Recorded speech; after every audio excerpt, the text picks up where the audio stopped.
Assalamu alaikum friends, my name is Zohaib Hassan and you are watching Zohaib TV. जिस इंसान ने आज तक कोई गलती नहीं की, उस इंसान ने आज तक कुछ नया और अलग करने की कोशिश ही नहीं की। दोस्तों, क्या आप जानते हैं कि ये अल्फाज किस अजीम शख्सियत के हैं? ये अल्फाज दुनिया के अजीम साइंसदान एल्बर्ट आइंस्टाइन के हैं। एल्बर्ट आइंस्टाइन 14 मार्च 1879 को जर्मनी के शहर उल्म में एक यहूदी खानदान में पैदा हुआ। उसके पैदा होने के बाद डॉक्टर्स ने मुआयना किया कि इसका सर आम तौर पर पैदा होने वाले बच्चों के सर से बड़ा था और उसे एक एबनॉर्मल बच्चा समझा जाने लगा था। उसके बावजूद आइंस्टाइन का दिमाग इतना ज़हीन था कि इसका मुकाबला आज तक कोई और नहीं कर पाया। आज आइंस्टाइन को इस दुनिया से गए 65 साल हो चुके हैं, लेकिन आज भी साइंस उसकी साइंसी तहकीकात के बगैर नामुकम्मल है। फ्रेंड्स, यही वो वजूहात हैं कि हर कोई उसके गैर मामूली दिमाग के बारे में जानना चाहता है कि आखिर उसके दिमाग में ऐसा क्या था जो उसे उस लेवल तक ले आया कि आज दुनिया उसे ग्रेटेस्ट साइंटिस्ट के तौर पर जानती है। क्या उसके ब्रेन में कोई सुपर नेचुरल पावर्स थी? आज इस वीडियो में हम यही सब कुछ जानने की कोशिश करेंगे। असल में जब आइंस्टाइन पैदा हुआ तो उसका सर किसी भी नॉर्मल बच्चे के सर से काफी बड़ा था। नॉर्मली बच्चे 2 या 3 साल की उम्र में बातें करना सीख जाते हैं, लेकिन आइंस्टाइन 4 साल की उम्र तक बिल्कुल भी बात नहीं कर पाता था। लेकिन एक दिन जब आइंस्टाइन अपने पेरेंट्स के साथ रात के खाने पर बैठा था तो आइंस्टाइन अचानक बोला कि सूप बहुत गर्म है। अपने बेटे को इस तरह साफ बोलता सुनकर उसके पेरेंट्स हैरान रह गए और खुश भी हुए। लेकिन बाद में जब उससे पूछा गया अब तक तुम कभी क्यों नहीं बोले थे, तो आइंस्टाइन ने अजीब सा जवाब दिया कि अब तक तो सब कुछ ठीक था। आइंस्टाइन की जिंदगी के अजीबोगरीब किस्से बस यहीं तक महदूद नहीं रहे, जबकि उसके बड़े हो जाने के बाद भी उसकी बहुत सी ऐसी आदत थी कि जिनके बारे में सुनकर हर कोई हैरान रह जाता है। जैसे आइंस्टाइन को फोन नंबर और डेट्स याद रखने में प्रॉब्लम्स होती थी। यही नहीं कि उसको अपना पर्सनल फोन नंबर भी याद नहीं रहता था। एक बार एक शख्स ने उससे उसका फोन नंबर मांगा तो आइंस्टाइन फोन डायरेक्टरी में अपना नंबर तलाश करने लगा। ये देखकर वो शख्स बोला कि आप अपना नंबर क्यों याद नहीं रखते? तो आइंस्टाइन ने जवाब दिया कि मैं ऐसी चीजें क्यों याद रखूंगा जो मुझे किताबों में तलाश करने से मिल जाती हैं। आप जानकर हैरान हो जाएंगे कि आइंस्टाइन को अपने शूज के लेसेस तक बांधने नहीं आते थे।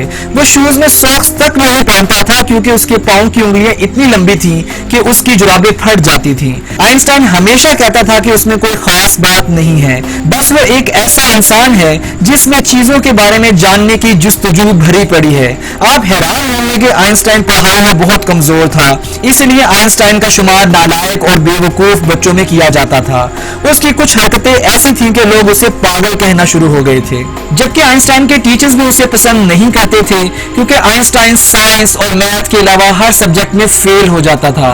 बचपन से ही आइंस्टाइन को किताबी इल्म में कोई इंटरेस्ट नहीं था। हालांकि इसके बावजूद आइंस्टाइन ने दुनिया के सामने साइंस के ऐसे थीसिस पेश किए जिनके बगैर साइंस का इल्म अधूरा है, और यही वजह है कि उसका दिमाग आज भी दुनिया के लिए मौजूए बहस बना हुआ है। 18 अप्रैल 1955 को आइंस्टाइन की मौत के बाद पैथोलॉजिस्ट डॉक्टर थॉमस हार्वे ने आइंस्टाइन की फैमिली की इजाजत के बगैर ही उसका दिमाग रिसर्च के लिए निकाल लिया था और वो वहां से आइंस्टाइन का दिमाग लेकर फरार हो गया।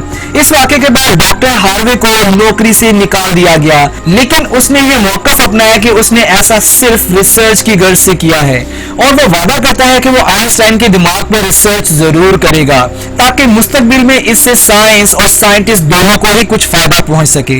लेकिन रिसर्च की इजाजत ना मिलने पर डॉक्टर थॉमस हार्वे ने आइंस्टाइन के दिमाग को एक जार में महफूज रखा। इसके बाद आइंस्टाइन के बेटे हेंस आइंस्टाइन की इजाजत के बाद डॉक्टर थॉमस हार्वे ने आइंस्टाइन के दिमाग पर रिसर्च करना शुरू की। पहले आइंस्टाइन के दिमाग का वजन किया गया जो कि 1230 ग्राम निकला, जो कि नॉर्मल इंसानी दिमाग के वजन से काफी कम था क्योंकि एक नॉर्मल इंसानी दिमाग का वजन 1400 ग्राम होता है। इसके बाद डॉक्टर थॉमस हार्वे ने आइंस्टाइन के दिमाग के 240 टुकड़े किए और उन टुकड़ों को दुनिया के फेमस रिसर्चर्स के पास भिजवा दिया ताकि वो ये देख सकें कि आइंस्टाइन के दिमाग में ऐसा क्या था जो आम इंसानों के दिमाग में नहीं था। उसके बाद डॉक्टर थॉमस हार्वे ने आइंस्टाइन के दिमाग में मौजूद टिश्यूज के 1000 माइक्रोस्कोपिक स्लाइड्स तैयार किए जिससे आइंस्टाइन के दिमाग को अच्छे से एग्जामिन किया जा सके। रिसर्च में यह पता चला कि आइंस्टाइन के दिमाग में आम इंसानों के दिमाग से ज्यादा सेल्स मौजूद थे। आइंस्टाइन के दिमाग का सेरिब्रल कॉर्टेक्स नाम का हिस्सा एक आम इंसान के दिमाग से काफी मुख्तलिफ था। असल में सेरिब्रल कॉर्टेक्स इंसान के दिमाग का इंतहाई जरूरी हिस्सा होता है जो इंसानी दिमाग के इंतहाई कॉम्प्लेक्स दिमागी प्रोसेसेस के लिए बहुत अहम किरदार अदा करता है, और यही वो दिमाग का हिस्सा है जो दिमाग के मुख्तलिफ कॉम्प्लेक्स एक्शंस को परफॉर्म करने में मदद करता है। साइंटिस्ट का यही सोचना है कि यही वो वजह थी जिसकी वजह से आइंस्टाइन आम इंसान की सोच से कहीं आगे का सोचता था। जब साइंटिस्ट ने आइंस्टाइन के दिमाग पर मजीद तहकीक शुरू की तो वो ये जानकर दंग रह गए कि आइंस्टाइन के दिमाग में रिंकल पैरिएटल ऑपरेकुलम नामी हिस्सा मिसिंग था, जिसकी वजह से आइंस्टाइन के पैरिएटल लोब का साइज आम दिमाग से 20% बड़ा था। साइंटिस्ट का यही कहना है कि यही वो वजह थी जिसकी वजह से आइंस्टाइन की मैथ में स्किल्स और चीजों को इमेजिन करने की सलाहियत नॉर्मल ब्रेन से कहीं ज्यादा थी, और आइंस्टाइन के दिमाग में न्यूरॉन्स की डेंसिटी 17% ज्यादा थी, जिसकी वजह से आइंस्टाइन के दिमाग का साइज बड़ा था।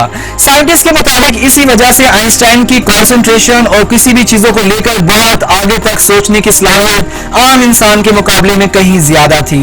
आइंस्टाइन का दिमाग 46 टुकड़ों की शक्ल में अमेरिका की रियासत पेंसिल्वेनिया के शहर फिलाडेल्फिया में मौजूद एक म्यूजियम जिसका नाम मटर म्यूजियम है उसमें प्रिजर्व करके रखा गया है। आज इंसान इतनी तरक्की करने के बावजूद आइंस्टाइन के दिमाग की पहेली को ठीक से नहीं समझा पाया, मगर साइंटिस्ट उम्मीद करते हैं कि फ्यूचर में किसी बेहतरीन टेक्नोलॉजी के जरिए वो आइंस्टाइन के दिमाग को बेहतर तरीके से जान पाएंगे।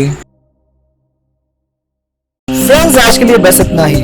वीडियो पसंद आने पर वीडियो को लाइक कीजिए, चैनल को सब्सक्राइब कीजिए और बेल आइकॉन पर जरूर क्लिक कीजिए। इंशाल्लाह हम बहुत जल्द न्यू वीडियो के साथ आपकी खिदमत में हाजिर होंगे। तब तक अपना ख्याल रखिएगा। Thanks for watching this video. Allah Hafiz.